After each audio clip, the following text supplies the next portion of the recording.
여러분, 그동안 풋살장 어떻게 시작해야 하는지 막막하셨죠? 어떤 것부터 해야 할지도 모르겠고, 풋살장 창업 비용, 운영 중에 어려운 점 등 도대체 어떻게 시작해야 되는지 감이 잡히지 않으실 거예요. 그래서 이러한 분들을 위해 이번 영상에서는 남편과 함께 풋살장에 대한 어려운 점을 같이 이야기해 보려고 해요. 보시면 조금 느낌이 오실 겁니다. 그러면 바로 풋살장 어려운 점에 대한 이야기 출발해 볼까요? 먼저 풋살장 창업 시 제일 중요한 창업 비용 이야기부터 시작해 볼게요. 그러면 저희 남편 풋살 짱짱님을 모셔보겠습니다. 네, 안녕하세요. 반갑습니다. 풋살 짱짱님, 풋살장 경우 초기 창업 비용 부담이 아무래도 크잖아요. 저희는 얼마의 자금이 들었고 자금을 어떻게 해결했었는지 대략 이야기 좀 해주세요. 네, 우선 풋살장의 경우 초기 창업 비용이 사실 조금 큰 편에 속하는 게 맞습니다. 저희는 2021년에 창업을 했고, 그때 당시에 보증금 포함해서 1억 5천 정도가 들었던 것 같아요. 그나마 그때는 공사비도 저렴했고, 보증금도 괜찮게 협상을 했어서 가능했던 금액이었는데, 요즘 새로 창업을 한다 하면은 사실 2억에서 3억 정도는 붓는 게 맞을 것 같아요. 저희는 그때 결혼 초였는데, 이제 그 자금을 신혼집을 좀 저렴한 데를 구했고, 그리고 대출을 받아서 해결했던 것 같아요. 네, 해결했던 것이라기보다는 사실 그렇게 해결했어요. 그때 당시에 전세를 1억 6,500짜리 아파트, 오래된 구축 아파트를 들어갔고, 대출을 안 받을 수 있었는데, 거기서 그냥 대출을, 전세자금 대출 80%를 다 받아서 그 돈이랑 신용대출 조금 해가지고 자금을 마련해서 시작했어요.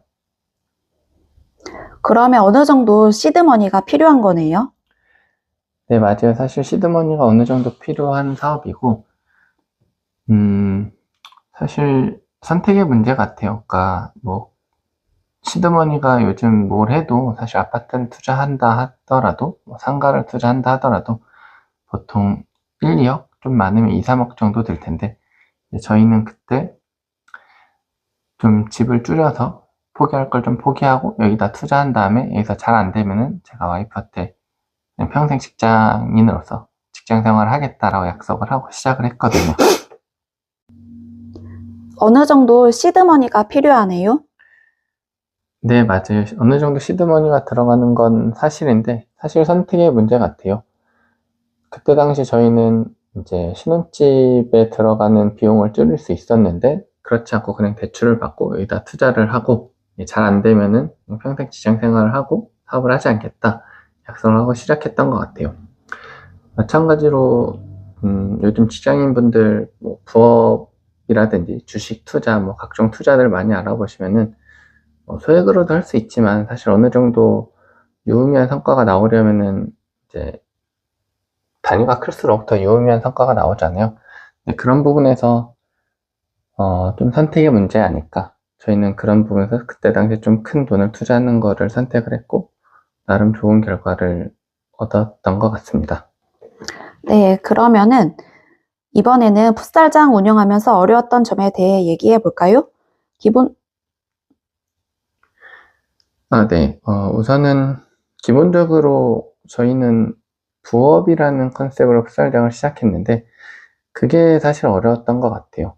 대다수의 직장인분들은 공감하시겠지만 우선 퇴근하고 무언가를 한다는 게 되게 어렵고, 그리고 그때 무언가를 알아보려고 하면은 그 상대방은 퇴근 시간이더라고요. 제가 뭐 부동산을 알아본다든지 공사업체를 알아본다든지 해야 되는데 그때 전화를 하면 보통 전화를 받지 않고 전화하기도 미안한 감이 있더라고요.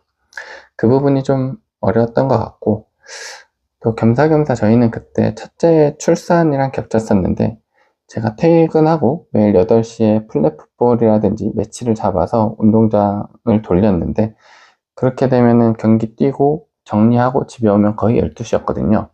그때 첫째가 100일 즈음이었어서 정말 너무너무 힘들었던 것 같아요. 네, 맞아요. 의왕에 있는 풋살장 오픈 초기에 남편이 퇴근하고서 풋살장을 진짜 거의 매일 갔었는데 저는 하루 종일 밤늦게까지 혼자 신생아 볼 때 힘들었던 기억이 나요. 그리고 남편도 일하랴 직접 풋살장도 가보랴 너무너무 안쓰럽습니다.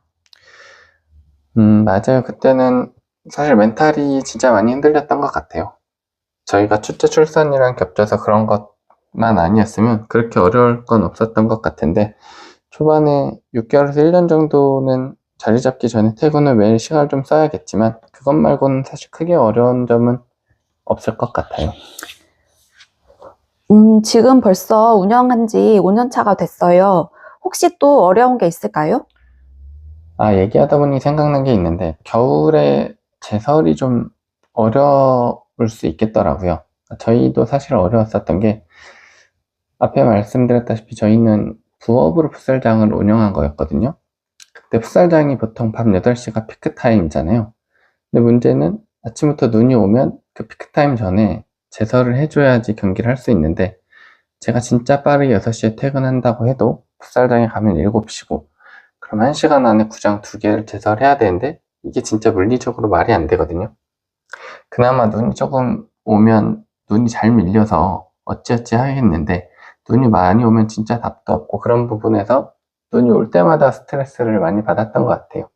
남자분들은 아마 뭐 제설 군대에서 많이 하셨겠지만, 거의 그 느낌으로 아침에 눈이 온다? 그러면 정말 걱정을 많이 했던 것 같아요. 근데 그나마 다행히 저는 처남이랑 장인어른이 가까이 계시기도 했고, 또 어떻게 시간적으로도 타이밍이 잘 맞았어서 많이 도움을 받았고, 그래서 잘 해결할 수 있었던 것 같아요. 풋살장 운영하기 전에는 눈이 오면 마냥 좋았었는데, 지금은 풋살장 생각에 눈이 오더라도 조금만 오면 좋겠다는 생각이 앞서는 것 같아요.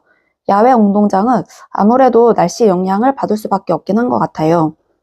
오늘 영상이 풋살장 창업을 생각하시는 분들께 현실적인 조언이 되었으면 좋겠어요.